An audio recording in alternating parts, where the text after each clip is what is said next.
তোর উচ্চ মাধ্যমিক শেষ হয়ে গেছে, এবার কি ভাবছিস, কি নিয়ে পড়বি? বাংলা আমার খুব ভালো লাগে, আমি ভাবছি বাংলা নিয়েই পড়ব। হ্যাঁ, তা তুই পড়তে পারিস, তা পড়, বাংলা নিয়ে পড়, কোনো অসুবিধে নেই, কিন্তু ডাক্তারিটা তো পড়বি।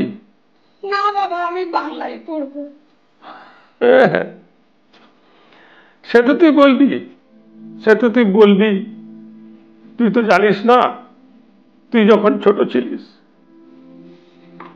এতটুকুটা, এই এতটুকুটা ছিলিস, তখন আমার মা মারা গেছিল।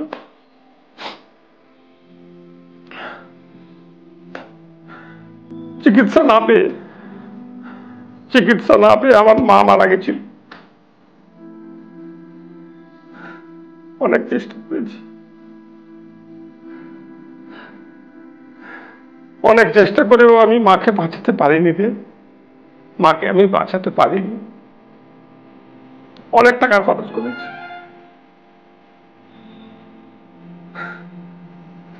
সেই দিন থেকে আমার একটা ইচ্ছে আছে, তোকে আমি ডাক্তারি পড়াবো, তোকে আমি ডাক্তারি পড়াবো। কেন বাবা, তোমার মায়ের কি হয়েছিল? একজন ডাক্তার ভুল চিকিৎসা করে, ভুল চিকিৎসা করে আমার মাকে মেরে ফেললো। ভুল ওষুধ দিয়েছে, ভুল ইঞ্জেকশন করেছে, ভুল ভুল ভুল অপারেশনটাও ভুল করেছে।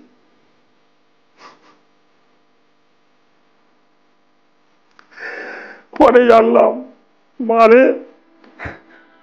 পরে জানলাম ওই ডাক্তারটা ঘুষ দিয়ে পাস করা ডাক্তার ছিল, চিটিংবাজ ছিল। কিন্তু বাবা, আমিও তো নিটে র্যাঙ্ক করতে পারিনি। তাতে কি হয়েছে, তাতে কি হয়েছে? যত টাকা লাগে আমি দেব, যত টাকা লাগে আমি দেব। দরকার হলে ঘটি বাটি জমি জায়গা যা আছে সব বিক্রি করব, তোর জন্য আমি সবকিছু করতে রাজি আছি মা। তুই শুধু রাজি হয়ে যা, তুই শুধু রাজি হয়ে যা, আমার স্বপ্নটা তুই পূরণ কর। আমি এই স্বপ্নটা দেখে যেতে চাই যে আমার মেয়েকে আমি ডাক্তার বানিয়েছি। হ্যাঁ, আমি ডাক্তার বানিয়েছি। বাবা, তুমি বুঝতে পারছো না, আমি ওভাবে ডাক্তারি করতে চাই না। তুই যখন ছোট ছিলিস, এই এতটুকুটা, এক পা দু পা করে হাঁটা শিখেছিলিস, তখন তখন তোর বায়না ছিল,